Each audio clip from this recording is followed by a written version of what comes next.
Ok mesdames et messieurs, c'est parti. Imaginez une marque de beauté lancée par une célébrité qui en moins d'1 an crée une communauté tellement fidèle qu'elle devient un véritable phénomène mondial. C'est exactement ce qu'a réussi Hailey Bieber avec Rhode, grâce à une stratégie marketing astucieuse, une influence massive et une communauté ultra fidèle.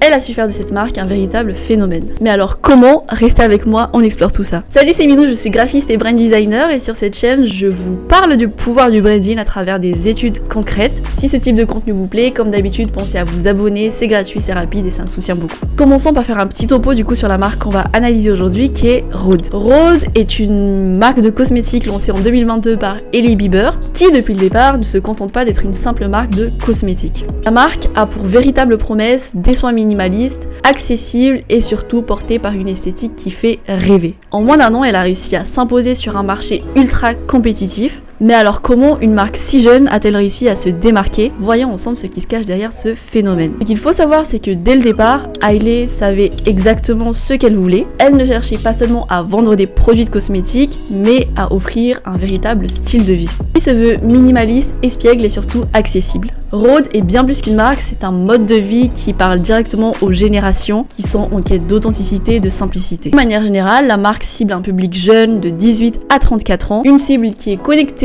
inclusive et passionnée par les tendances. Et pour le coup, Hailey, en tant qu'icône de style, incarne parfaitement cette vision. Elle devient ainsi la première ambassadrice de la marque et ses fans naturellement deviennent les premiers clients de Rhode. L'un des éléments clés de Rhode, c'est surtout son design qui est hyper minimaliste. De manière générale, que ce soit son site internet ou le packaging de ses produits, on retrouve un univers qui est relativement minimaliste, épuré, très visuel et surtout extrêmement instagrammable. Il fait que cette esthétique ne parle pas seulement aux consommateurs, elle suscite également un marketing organique grâce aux influenceurs qui partagent spontanément leur expérience avec la marque. Concernant les produits eux-mêmes, ils sont conçus pour être simples mais efficaces, c'est-à-dire pas de promesses irréalistes, juste des ingrédients qui soient propres et naturels, parfaitement alignés avec la tendance clean girl et esthétique que Hailey porte elle-même au quotidien.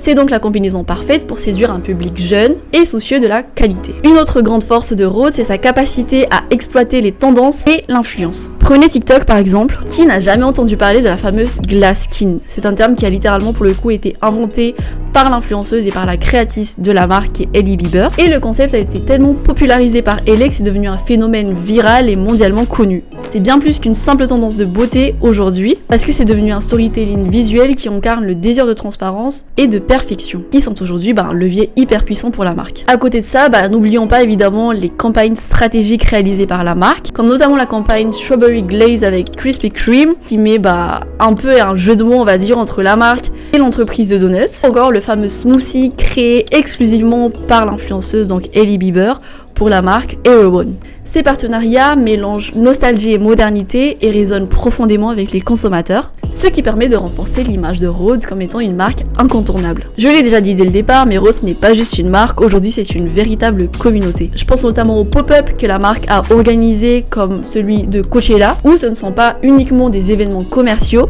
mais des expériences immersives où les fans peuvent réellement se connecter avec la marque. Donc ces événements permettent de créer un lien hyper fort avec ses consommateurs, et surtout pour la marque c'est un réel enjeu parce que ça permet de transformer chaque client en ambassadeur. En parallèle, on a aussi évidemment les fameux contenus générés par les utilisateurs ou encore les User Generated Content qui jouent un rôle essentiel dans la stratégie marketing de la marque. Chaque post Instagram, chaque vidéo TikTok devient une forme de publicité gratuite pour la marque. Et ça marche. Les clients aujourd'hui adorent partager leurs expériences sur ces réseaux sociaux parce que ça leur donne l'impression de faire partie de quelque chose de spécial. Donc globalement, qu'est-ce qui fait le succès de Rhode? C'est une image de marque claire et authentique, une stratégie marketing virale parfaitement exécutée et surtout une communauté hyper engagée. Je ne vous apprends rien évidemment, avant tout c'est une influenceuse, donc évidemment que sa communauté a été établie avant le lancement même de Rhode, donc c'est sûr que d'une certaine manière ça a contribué au succès de sa marque. Hailey Bieber n'a pas juste surfé et utiliser sa célébrité, elle a su comprendre les attentes de son public et lui offrir exactement ce qu'il voulait avec une précision incroyable. Si vous êtes entrepreneur ou simplement passionné de branding, pour le coup, Rhode est un véritable exemple à suivre. Maintenant, entre nous, si vous-même vous souhaitez travailler sur votre image de marque, je suis Minou, graphiste et brand designer et je suis véritablement ravie de vous accompagner dans cette aventure. Comme d'habitude, vous trouverez tous les liens en description pour pouvoir me contacter. Dites-moi ce que vous en avez pensé de cette analyse parce que c'est une marque qui me plaît énormément d'un point de vue visuel et d'un point de vue stratégique. D'ailleurs, c'est l'une d'entre vous qui m'a conseillé d'analyser cette marque dans cette vidéo, donc merci à elle. Si vous avez des retours à me faire sur un point particulier que je n'ai pas abordé dans cette vidéo, n'hésitez pas à me dire tout ça dans les commentaires, je pense qu'on peut se compléter totalement entre nous. Merci d'avoir regardé la vidéo jusqu'à la fin, j'espère qu'elle vous aura plu. Si vous êtes toujours pas abonné, n'hésitez pas à le faire parce que ça me soutient beaucoup. Moi je vous dis du coup à mercredi prochain, même heure, pour une analyse de marque ou peut-être pour une autre type de vidéo, vous verrez. À bientôt, salut!